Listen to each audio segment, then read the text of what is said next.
Welcome to my YouTube channel छोटी कहानी बड़ी सीख।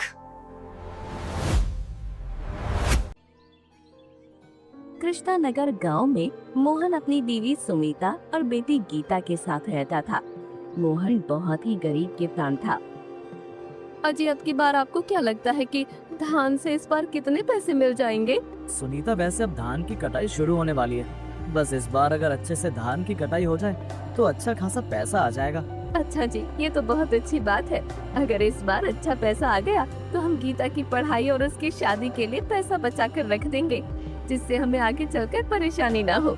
हाँ सुनीता, मैं भी यही चाहता हूँ कि हमारी गीता अच्छे से पढ़ाई करे और शहर में पढ़ने जाए। लेकिन हम इतने गरीब हैं कि हम अपनी इकलौती बेटी की ख्वाहिशें भी पूरी नहीं कर सकते हैं। जी, आप परेशान मत होइए, भगवान हमारे साथ बहुत अच्छा करेगा। पूरे गांव में किसी के भी बच्चे हमारी गीता के जितने पढ़े नहीं हैं, सिर्फ हमारी बेटी ही पूरे गांव में होनहार है। चलो सुनीता, अब मैं चलता हूँ। खेतों में धान की कटाई शुरू करनी है, तो देख लो वहाँ सब अच्छे से है या नहीं। ठीक है जी, आराम से जाइएगा। ऐसा कहकर मोहन खेतों पर चला जाता है।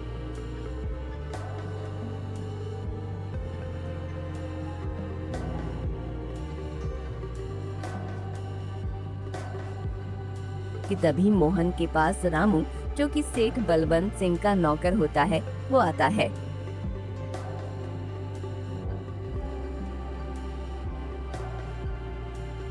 अरे मोहन, तुम यहाँ हो? मैं तुम्हें सारी जगह ढूंढ रहा हूँ। क्या हुआ भाई रामू, और तुम मुझे क्यों ढूंढ रहे हो? आखिर तुमको मुझसे क्या काम? अरे भाई, मैं तेरे लिए बहुत ही अच्छी खुशखबरी लेकर आया हूँ। खुशखबरी? कैसी खुशखबरी? मैं कुछ समझा नहीं रामू भाई। अरे भाई मोहन, सेठ बलवंत सिंह ने तुमको अपने घर बुलाया है। आखिर सेठ ने मुझे अपने घर क्यों बुलाया है? उनको मुझसे क्या काम पड़ गया जो उन्होंने मुझे अपने घर बुलाया है? अरे भाई, सेठ तुमको खुद ही बता देंगे। बस उन्होंने मुझसे ये कहा था कि मैं तुमको तुम्हारी बीवी के साथ आने का निमंत्रण दे दूं। ठीक है रामू भाई, मैं कल सुनीता के साथ आ जाऊंगा। ठीक है भाई, कल तुम याद से आ जाना, नहीं तो तुम्हें पता है ना सेठ बलवंत सिंह कैसे हैं। ऐसा कहकर रामू वहाँ से चला जाता है।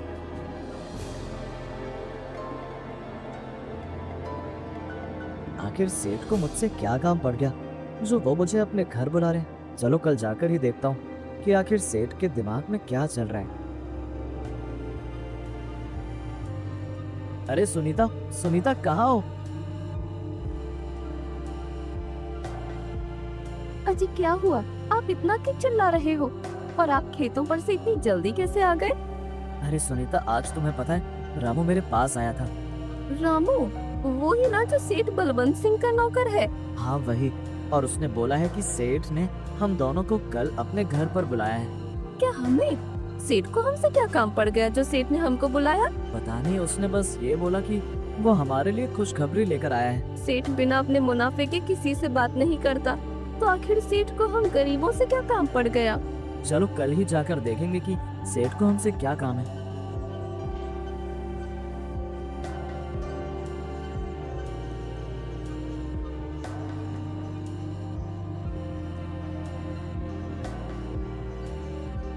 अगले ही दिन मोहन और सुनीता सेठ के घर जाते हैं।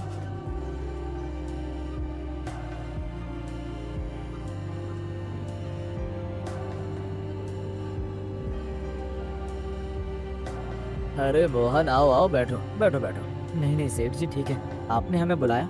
हाँ मोहन, मैंने ही तुमको बुलवाया था। मोहन, मैं चाहता हूँ कि तुम अपनी बेटी गीता की शादी मेरे बेटे राहुल के साथ तय कर दो। सेठ की बात सुनकर मोहन और सुनीता एक दूसरे को देखकर हैरान हो जाते हैं। सेठ जी, आप ये क्या कह रहे हैं? ऐसा नहीं हो सकता है। मैं अपनी बेटी की शादी आपके बेटे से नहीं कर सकता हूँ। क्यों? ऐसा क्यों नहीं हो सकता है? मेरे बेटे में आखिर क्या बुराई है जो तुम मेरे बेटे के साथ अपनी बेटी की शादी नहीं कर सकते हो? सेठ जी, मैं भी अपनी लड़की को पढ़ाना चाहता हूँ।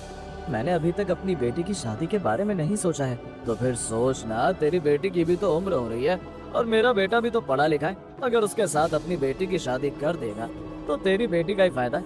और तू ये मत सोच, अगर तेरी बेटी चाहेगी तो वो शादी के बाद पढ़ भी सकती है। सेठ जी, लेकिन हम अभी अपनी बेटी की शादी नहीं करना चाहते, हम अभी अपनी बेटी को पढ़ाना चाहते हैं।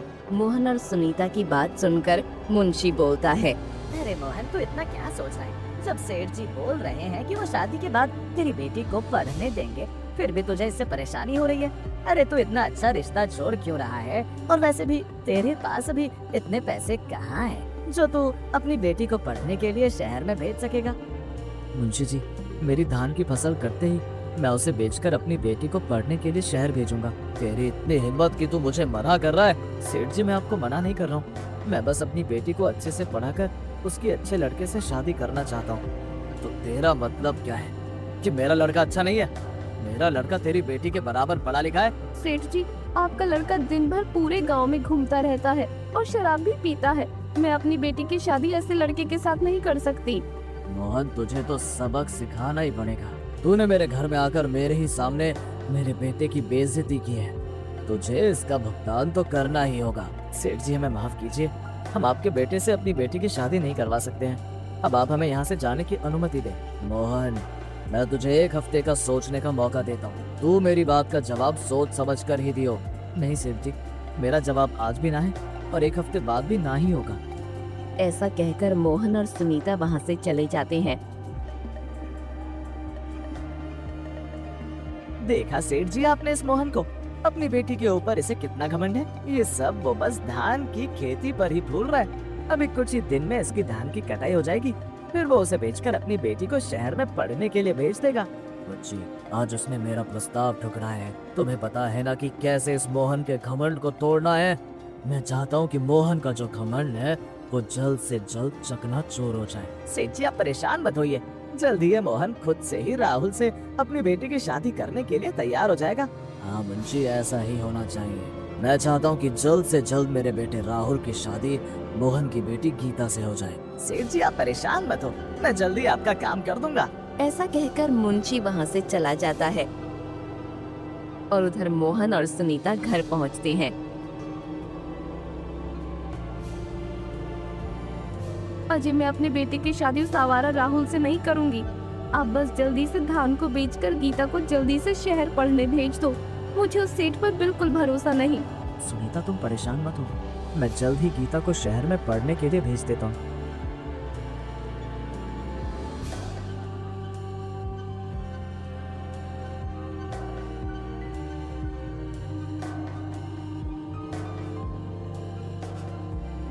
रात को मुंशी अपने आदमियों को लेकर मोहन के खेतों पर जाता है।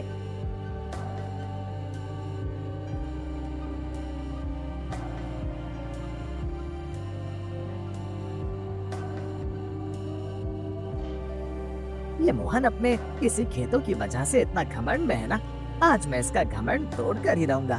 देखता हूँ जब ये खेत ही नहीं होगा तो कैसे मोहन अपनी बेटी को पढ़ने के लिए शहर में भेजेगा। फिर तो मोहन को सेठ जी की बात माननी ही पड़ेगी। अरे सुनो, तुम लोग खड़े क्यों हो? जाओ और जाकर उस घमंडी मोहन के खेतों को जला दो। मुंशी के आदमी मोहन के खेत को पूरी तरह से जला देते हैं।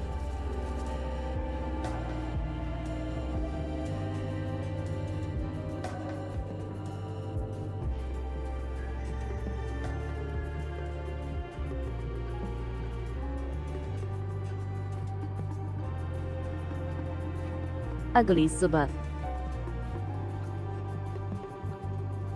अरे मोहन, मोहन जरा बाहर आ मोहन। अरे मोहन। आदमी की बात सुनकर मोहन घर से बाहर आता है। अरे भाई, क्या हुआ? तुम इतना हाफ क्यों रहे हो? अरे मोहन, मोहन, वो क्या हुआ? ये वो क्या कर रहे हो? अरे मोहन, जल्दी चल, जल्दी, वो तेरे खेत जल गए हैं। अरे अरे, तुम ये क्या कह रहे हो? मेरे खेत जल गए? मोहन भागता हुआ अपने खेतों पर जाता है और खेतों को देखकर फूट फूट कर रोता है। अरे ये मेरे खेतों में आग कैसे लग गई? अब मेरा क्या होगा? मैं अपनी बेटी को पढ़ने के लिए शहर में कैसे भेजूंगा? खेत जलने की बात सुनकर सुनीता खेतों पर आती है। ये क्या हुआ? हाजी, ये क्या हुआ? हमारे इन खेतों को किसने जलाया? हाजी, हम क्या करेंगे? गीता को शहर भेजने का बस एक यही जरिया था। हमारे पास अब कुछ नहीं रहा। अब हम क्या करेंगे? सुनीता, अब हम क्या करेंगे? हम कैसे अपना गुजारा करेंगे?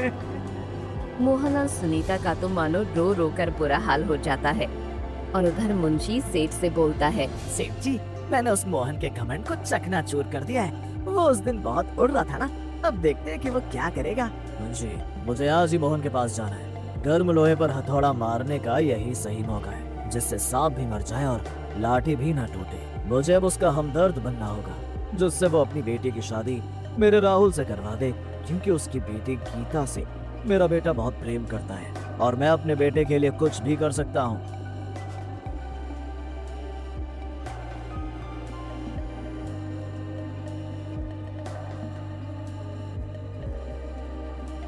अरे मोहन, मोहन। सेठ जी, आप यहाँ पर? मोहन, मैंने तुम्हारे खेतों के जलने के बारे में सुना, तो बस इसीलिए तुम्हारे पास आया। सेठ जी, पता नहीं कैसे मेरे खेत जल गए। बस अब कल मैं धान को काटने ही वाला था। पता नहीं सेठ जी मेरे खेत कैसे जल गए। मैं अब अपनी बेटी को कैसे पढ़ाऊंगा? अरे मोहन, तुझे क्या पता, ये सब तो मेरा ही किया हुआ है। मैंने तुझसे अपनी और अपने बेटे की बेइज्जती का बदला लिया है। सेठ जी, मैं अब कैसे अपनी बेटी को पढ़ाने के लिए शहर में भेजूंगा? सेठ जी, मैं तो बर्बाद हो गया हूँ। मैं अब क्या करूँ?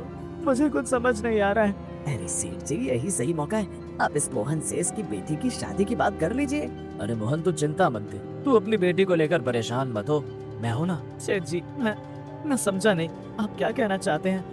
देख मोहन, तुझे पता है कि मैं बिल्कुल साफ बात हूँ, मुझे बात घुमा घुमा कर बोलने की आदत नहीं।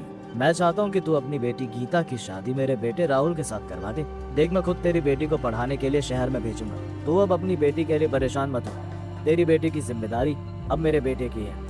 लेकिन सेठ जी, मैं अपनी बेटी की शादी कैसे करूंगा? मेरे पास तो बिल्कुल भी पैसे नहीं है, मैं उसको कैसे विदा करूंगा?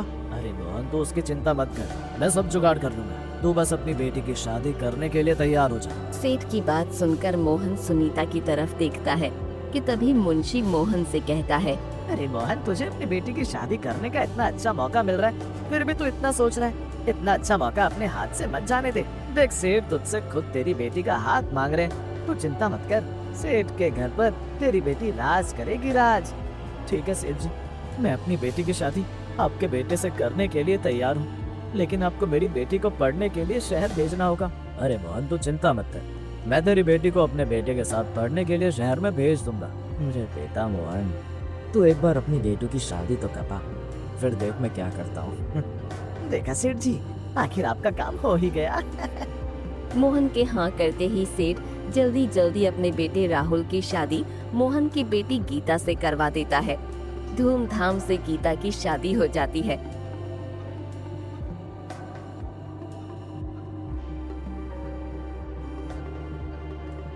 कुछ दिन बाद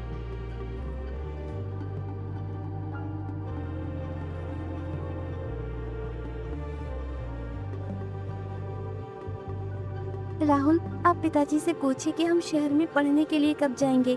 गीता से शहर में पढ़ने जाने की बात सुनकर राहुल गीता को थप्पड़ मारता है। तेरी ये हिम्मत, तू पढ़ने के लिए शहर जाएगी? तो आपसे पिताजी ने पढ़ने के लिए क्या कहती हो? तूने तो उसे सची मान लिया।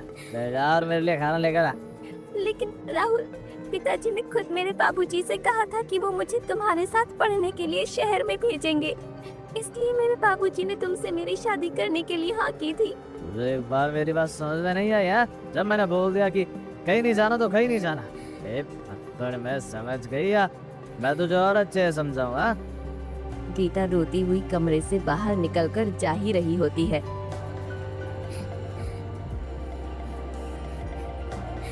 कि तभी सेठ गीता को रोते हुए देख लेता है। अरे गीता, क्या हुआ? तुम रो क्यों रही हो? पिताजी, मैंने राहुल से बस ये बोला कि वो आपसे शहर में पढ़ने जाने के लिए परमिशन ले ले। बस इतनी सी बात पर उन्होंने मुझे थप्पड़ मारा और उन्होंने कहा कि आपने मेरे बाबूजी से मुझे शहर में पढ़ने जाने के लिए झूठ बोला था। हाँ, तो मेरा बेटा सही ही कह रहा है। अब तुम्हारी शादी हो गई है, तुम यहाँ घर में रहकर अपनी गृहस्थी संभालो। ये क्या तुमने शहर में जाने की रट लगा रखी है? इसका मतलब आपने मेरे बाबूजी से वो सब झूठ बोला था? हाँ, मैंने वो सब तेरे बाप से झूठ बोला था। बता क्या करेगी तू? अब झूठ बोलने के लिए सजा दिलवाएगी तू मुझे? चल जा और जाकर मेरे बेटे के लिए खाना लेकर जा, वैसे भी वो थक गया होगा। सेठ से ये सब बात सुनकर गीता रोती हुई चली जाती है। अब ऐसे ही दिन बीतने लगते हैं और अब रोज राहुल शराब पीकर गीता को बुरी तरह से मारता। अब बेचारी गीता भी कुछ नहीं कर सकती थी।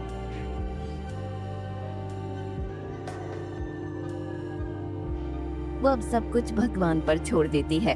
हे भगवान, अब मैं इस जिंदगी से परेशान हो गई हूँ। इन लोगों ने मेरे और मेरे बाबूजी के साथ धोखा किया है। हे भगवान, आप मुझे इस मुसीबत से निकलने का रास्ता दिखाइए। गीता ये सब बोल ही रही होती है कि तभी उसके मोबाइल पर एक नोटिफिकेशन आती है। गीता मोबाइल को देखकर खुश हो जाती है। हे भगवान, आपने मुझे इस मुसीबत से निकलने का रास्ता दिखा दिया। आपका बहुत बहुत शुक्रिया। अब मैं इन लोगों को बताऊंगी मेरे और मेरे बाबूजी को धोखा देने की इनको मैं क्या सजा देती हूँ। गीता अब रोज दिन में अपने कमरे के अंदर मोबाइल में देखकर कराटे सीखती है। ऐसे ही कुछ दिन बीत जाते हैं और गीता कराटे में माहिर हो जाती है।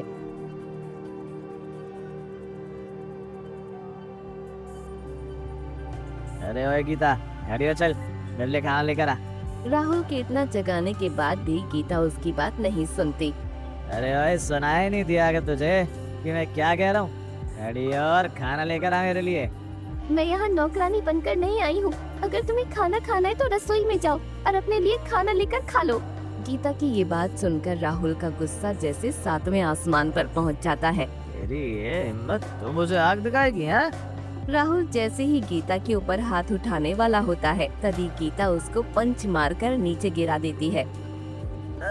माँ लगी, अरे माँ बहुत तेज लग गई रे। राहुल के चिल्लाने की आवाज सुनकर सेठ और उसके नौकर कमरे में आते हैं। उसे ऐसे जमीन पर गिरा देखकर वो लोग हैरान हो जाते हैं। अरे राहुल, क्या हुआ? क्या हुआ तुझे?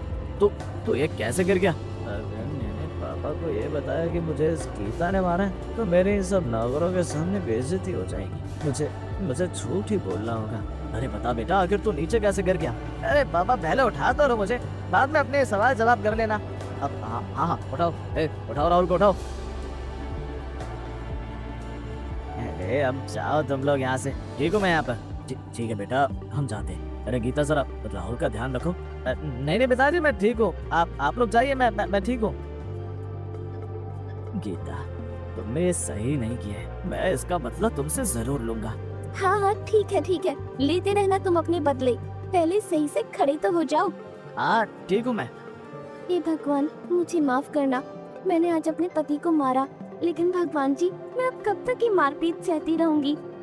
ऐसे ही दिन बीतते हैं।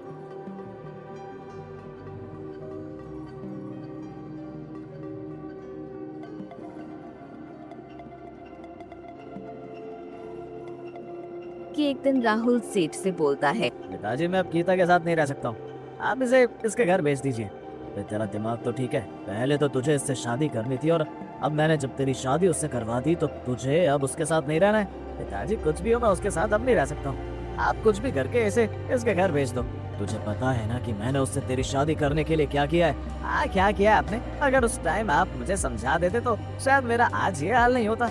बेटा, सेठ जी ने तुम्हारी शादी गीता से करवाने के लिए मोहन के खेतों को जला दिया, जिससे वो लाचार हो जाए और तेरी शादी गीता से कर दे। और अब तुम बोल रहे हो कि सेठ ने तुम्हारे लिए क्या किया है? वो तीनों ये सब बातें कर ही रहे होते हैं कि उन तीनों की ये सब बातें गीता चुपके से सुन लेती है। इन लोगों की वजह से मेरे बाबूजी को इतना दुख सहना पड़ा। मैं अपने बाबूजी के हर एक आंसू का बदला इन तीनों से लेकर रहूंगी। ऐसा कहकर गीता गुस्से में वहाँ से चली जाती है। पिताजी, आपको पता है मैं उस दिन नीचे कैसे गिरा था? मुझे गीता ने पंच मारकर नीचे गिराया था।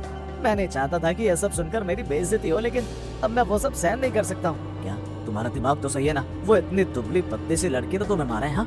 हाँ पिताजी, मुझे पता है कि कोई भी मेरी बात को नहीं मानेगा, लेकिन सच तो यही है कि मुझे उस दिन गीता ने मारकर नीचे गिरा दिया था। अगर ये बात सच है तो तुम ऐसे उस लड़की को छोड़ नहीं सकते। तुम एक मर्द हो और तुम सेठ बलवंत सिंह के इकलौते बेटे हो। तुम ऐसे उस किसान की लड़की से पिट नहीं सकते हो। तुम्हें उसे सबक सिखाना होगा। तुम जाओ और उसे अच्छे से सबक सिखाओ। लेकिन पिताजी, अगर उसने फिर से मुझे मारा तो मुझे तो उसके सामने जाने से भी डर लगता है। तो क्या तुम एक लड़की से डरकर ऐसे चुप हो जाओगे? तुम जाओ, मैं तुम्हारे दरवाजे के बाहर अपने आदमी खड़े कर दूंगा, फिर देखता हूँ कि वो कैसे तुम पर हाथ उठाएगी। ऐसा कहकर राहुल अपने कमरे में जाता है और सेठ अपने आदमियों को उसके कमरे के बाहर खड़ा कर देता है कि तभी अंदर से मारने पीटने की आवाज आती है। अरे ओ सुनो, और अंदर जाकर देखो भी क्या हो रहा है। और हाँ, मैं यहीं बाहर खड़ा हूँ।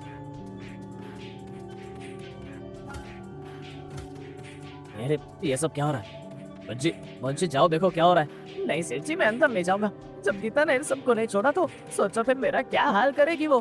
मैं लड़की से कर रहे तुम रहने दो, मैं अभी जाकर उस लड़की की अगले ठिकाने लगाता हूँ। सेठ जैसे अंदर जाने को होता है तभी गीता अंदर से राहुल को बाहर उठाकर फेंक देती है और उसे देखकर सेठ बहुत डर जाता है। अरे मुंशी जल्दी से दरोगा को फोन करके बुला, नहीं तो ये हमें मार मार कर हमारा बुरा हाल कर देगी।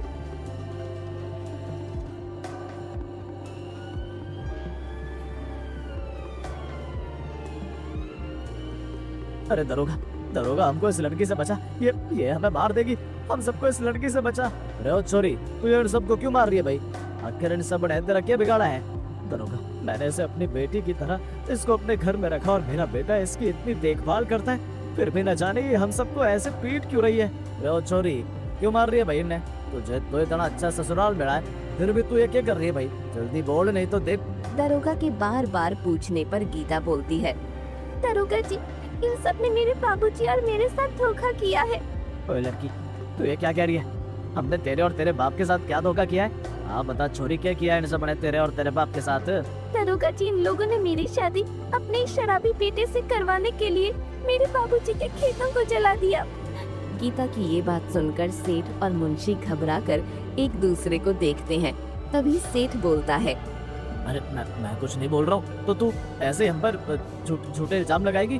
दरोगा जी मैं झूठ नहीं बोल रही, मेरे पास उसका सबूत है। जब ये लोग बात कर रही थी तो मैंने इन सब की बातें इस मोबाइल में रिकॉर्ड कर ली। ये सुनिए आप। सेठ जी ने तुम्हारी शादी गीता से करवाने के लिए मोहन के खेतों को जला दिया, जिससे वो लाचार हो जाए और तेरी शादी गीता से कर दे। और अब तुम बोल रहे हो कि सेठ ने तुम्हारे लिए क्या किया है? गीता दरोगा को मोबाइल में उन तीनों की वो सारी बातें सुना देती है, जिसे सुनकर सेठ और मुंशी की तो मानो हालत खराब हो जाती है। तो तुम इस बात के लिए थाने में आकर रिपोर्ट कर सकती थी, तुम्हें इन्हें ऐसे मारना नहीं चाहिए था। दरोगा जी आखिर मैं कब तक इनके इस जालिम बेटे से पिटती रहूंगी? मेरी शादी को अभी 2 महीने ही हुए हैं और ये सेठ का बेटा मुझे अब तक 16 बार पीट चुका है। मैं कब तक इसकी मार खाती रहूंगी? मुझे जो सही लगा मैंने वो किया। तो छोरी तूने तो बहुत ही नेक काम किया भाई, तूने जो किया वो बहुत अच्छा किया। नशेड़ी लोगों का तो यही हाल करना चाहिए। पर सेठ तूने ये तो नहीं बताया मुझे कि ये तेरा छोरा छोरी को मारे हैं और तेरे छोरे के साथ इसने जो किया बहुत अच्छा किया। तेरे और तेरे छोरे के साथ तो यही होना चाहिए था। दरोगा ये लड़की झूठ बोल रही है, बट तेरे खिलाफ 2 बड़े सबूत मिल ही गए कि कैसे तूने इसके पिता के खेत को जलाया था। इसकी सजा तो मैं तुझे थाने में जाकर दूंगा। बेटी तू अब आजाद से है, तू अपने घर जा, बाकी इन सबका क्या करना है वो तू मुझ पर छोड़ दे, ठीक है? दरोगा जी आपका बहुत बहुत शुक्रिया। आपने ये नहीं सोचा कि मैं गरीब लड़की हूँ, आपने मेरा साथ दिया, आपका बहुत बहुत शुक्रिया। बेटी ये तो मेरा फर्ज है, तू अब अपने पिताजी के घर जा और खुशी से अपने घर वालों के साथ रह। दरोगा उन सब को लेकर थाने में पहुंच जाता है और उन सबको जेल में बंद कर देता है कि तभी मुंशी सेठ से बोलता है, सेठ जी आपके बेटे की वजह से आज हम सबको यहाँ जेल में बंद होना पड़ा। अरे दरोगा जी मुझे छोड़ दो, मुझे छोड़ दो। बेटा मेरे होते हुए तुम्हें इस जेल से तो कोई बाहर निकालने आने न वाला। सड़ो तुम सब इस जेल में। अरे मुझे बाहर निकालो मुझे। अब मैं क्लियरली बोल रहा हूँ, चैनल को सब्सक्राइब करें। चैनल का नाम है छोटी कहानी बड़ी सीख। लाइक कीजिए, सब्सक्राइब और कमेंट भी कीजिए। धन्यवाद।